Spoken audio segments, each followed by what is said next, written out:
제24강 행정상 강제 집행, 대집행 등. 이행강제금은 장래에 의무이행을 확보하기 위한 강제수단이다. 이행강제금은 의무의 불이행 시에 일정 액수의 금전 납부 의무가 부과될 것임을 의무자에게 미리 계고함으로써 의무의 이행을 확보하는 수단을 말한다. 건축법상 이행강제금은 시정명령의 위반이라는 과거의 위반 행위에 대한 제재이다. 이행강제금은 심리적 압박을 통하여 간접적으로 의무이행을 확보하는 수단인 행정벌과는 달리 의무이행의 강제를 직접적인 목적으로 하므로 강학상 직접 강제에 해당한다.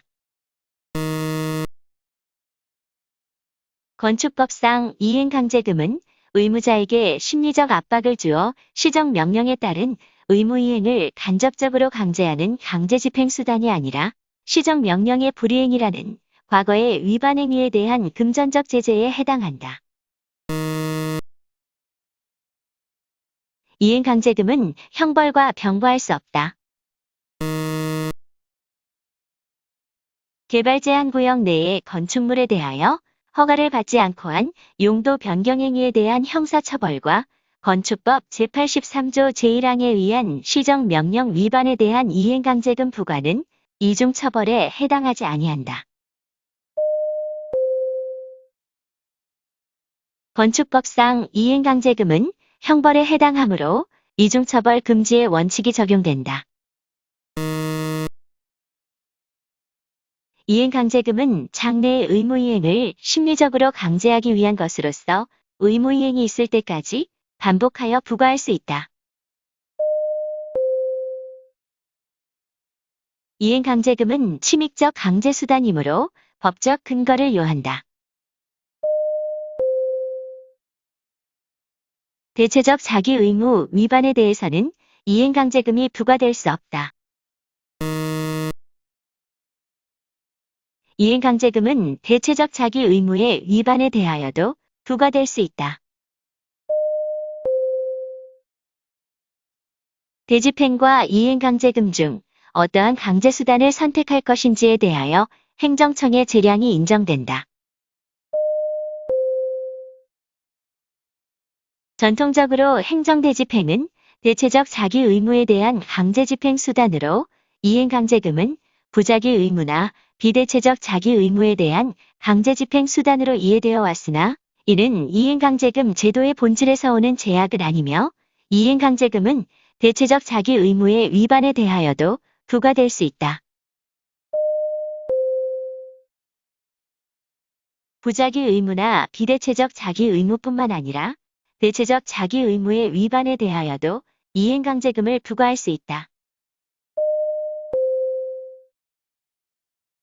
행정청은 개별 사건에 있어서 위반 내용, 위반자의 시정이지 등을 감안하여 대집행을 할 것인지 아니면 이행강제금을 부과할 것인지와 관련하여 양자의 선택에 있어서 재량을 갖는다.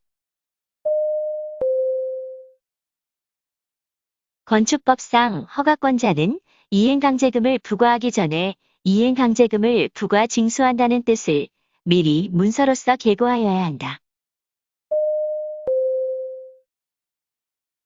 건축법상 이행강제금은 반복하여 부과 징수될 수 있다. 건축법상 이행강제금 납부의 최초 독촉은 항고소송의 대상이 되는 행정처분에 해당한다는 것이 판례의 태도이다. 이행강제금 부과 처분에 대해 비송사건 절차법에 의한 특별한 불복 절차가 마련되어 있는 경우 이행강제금 부과 처분은 항고소송의 대상이 되는 행정처분이 아니다.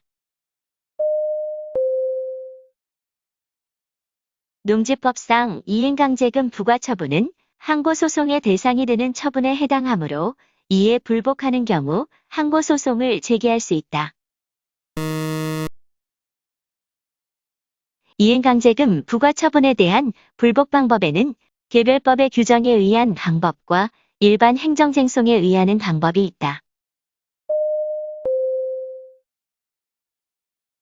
이행강제금의 부과 처분에 대한 불복 방법에 관하여 아무런 규정을 두고 있지 않는 경우에는 이행강제금 부과 처분은 행정행위이므로 행정심판 또는 행정소송을 제기할 수 있다.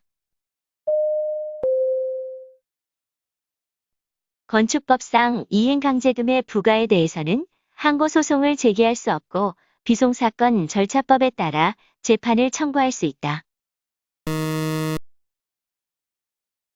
건축법상 이행강제금 납부 의무는 상속인, 기타의 사람에게 승계될 수 없는 일신 전속적인 성질을 갖는다.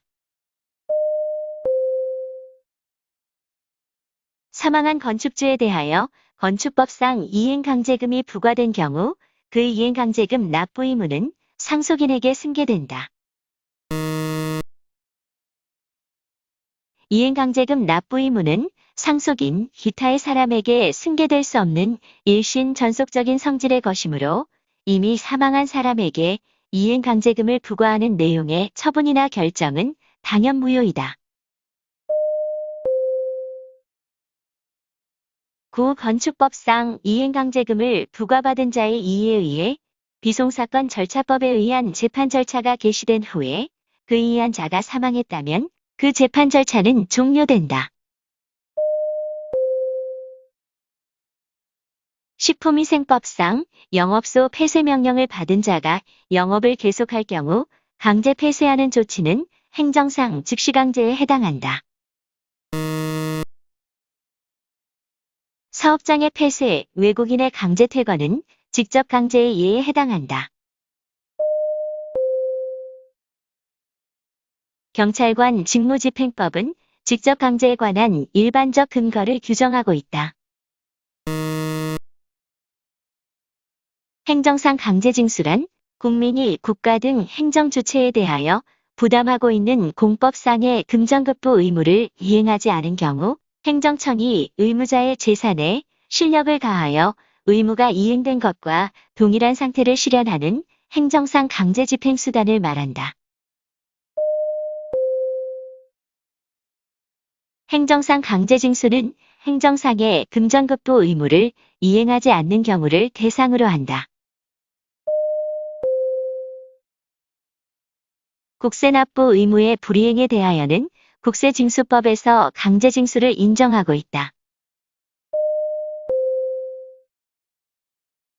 국세징수법은 행정상 강제징수에 관한 사실상 일반법의 지위를 갖는다.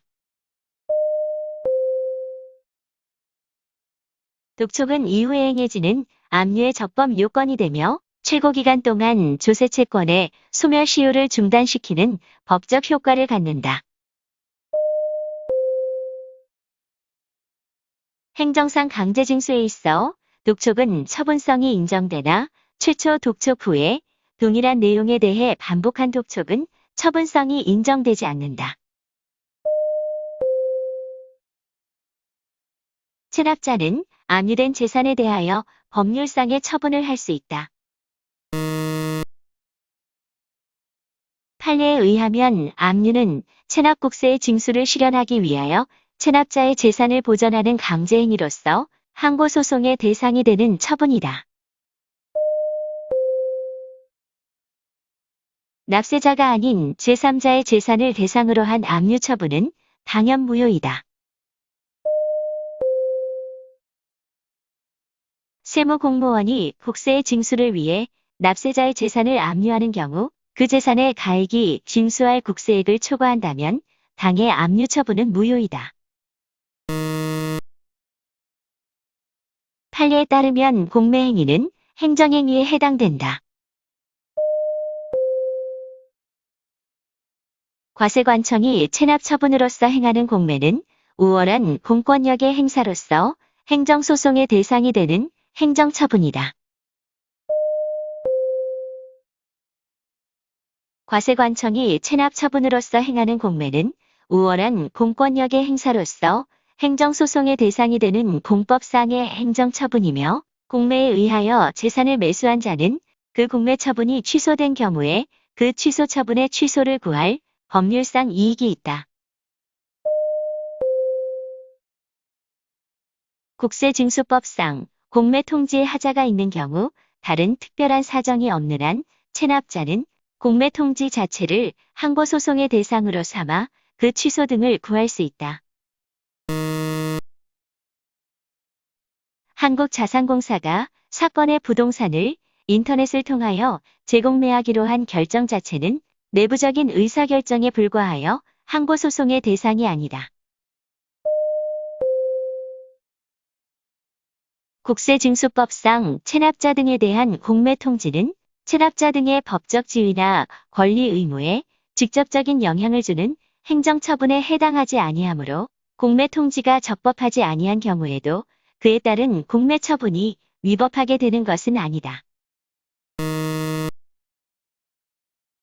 국세징수법상 체납자에 대한 공매 통지는 국가의 강제력에 의하여 진행되는 공매에서 체납자의 권리 내지 재산상의 이익을 보호하기 위하여 법률로 규정한 절차적 요건으로 이를 이행하지 않은 경우 그 공매 처분은 위법하다. 국세징수법상 공매 통지는 국가의 강제력에 의하여 진행되는 공매 절차에서 체납자 등의 권리 내지 재산상 이익을 보호하기 위하여 법률로 규정한 절차적 요건에 해당하기 때문에 그 통지를 하지 아니한 채 공매 처분을 한 경우에는 그 공매 처분은 당연 무효이다. 청산 후 배분하거나 충당하고 남은 금액이 있으면 이를 체납자에게 지급하여야 한다. 국세징수법상의 독촉, 압류해제 거부 및 공매 처분에 대하여는 이의 신청을 제기할 수 있고 심사 청구와 심판 청구의 결정을 모두 거친 후에 행정소송을 제기할 수 있다. 국세기본법에 의하면 강제징수 절차에 불복하는 당사자는 심사 청구 또는 심판 청구를 거친 후 행정소송을 제기하여야 한다. 독촉과 체납 처분에 대하여 불복이 있는 자는 바로 취소 소송을 제기할 수 있다. 조세부과 처분에 취소 사유인 하자가 있는 경우 그 하자는 후행 강제징수 절차인 독촉, 압류, 매각, 청산 절차에 승계된다. 구독과 좋아요를 눌러주세요.